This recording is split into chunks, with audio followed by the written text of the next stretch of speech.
Hello, my name is Vincenzo, and in 1994 I was studying economics in Bologna. I remember it was a very intensive period, especially due to the consequences of Mani Pulite. I have three main memories referring to 1994. The first one is the men's bathroom in the Walter Bigiavi Library at the University of Bologna. The second one is the depreciation of the lira and its impact on the long term. And finally, the last one is the Italian industrial district. Let me explain why. Referring to the men's bathroom at the Walter Bigiavi Library, I was used to study at the library with a group of friends, and in 1994 and the year before we started to talk about Mani Pulite and its impact for the future of the country. I remember that we were bombarded every day by all kinds of scandals. It was a chaos. We started to meet with a group of friends to talk and share ideas and opinions, and we were a group of about 15-20 people, both men and women, of different political orientation, right, left, center, and the bathroom of the library was our think tank. We spent hours almost every day and for a long time talking and even more talking. Our aim was not to find the solutions, but just to analyze what was going on and why. Once we met up with some entrepreneurs to understand how they were living the situation, and we discovered how they were also disoriented and disillusioned by the situation.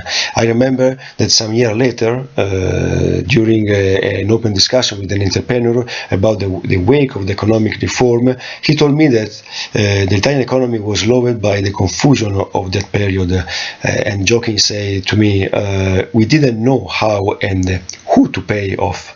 This discussion helped me to understand many things about the problems affecting Italy in 1994 and in the 90s in general. Considering the second point, the depreciation of the lira, it was one of the topics discussed by our think tank. In 1992, I remember, the Italian government had activated an important depreciation policy of the lira, which had enormous impact in both the short and long term.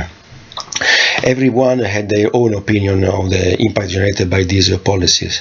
However, my opinion was, and still is today, that the depreciation of the lira was a big mistake for promoting the Italian economy in the long term, mainly because Italy does not have raw materials, does not produce enough energy for its industry, and therefore needs to buy these things abroad.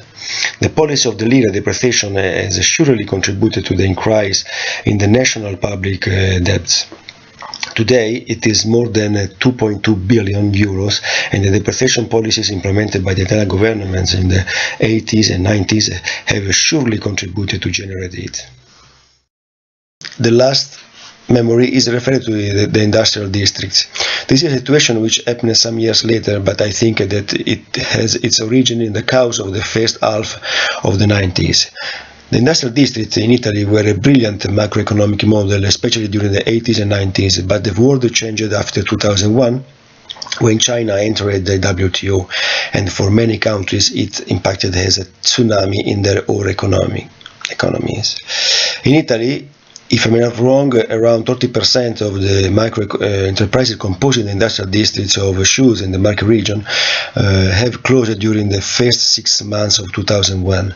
Due to the high cost of the production in Italy, they were no longer competitive. However, in my opinion, this lack of competitiveness started 10 years before, during the first half of the 90s. In the 90s, we already knew that China would join the WTO in 2001, and the European Union had developed a specific instrument to help European countries to face the risk related to the entrance of China into the WTO. However, in Italy, we were all busy with Mani Pulite and its impacts. The discussion on Mani Pulite distracted the policymaker and the population in general. We did not think about the importance of starting a discussion on new policy and economic reform needed to make the Italian economy more competitive against these new key players on a worldwide level. That's all. Thank you very much.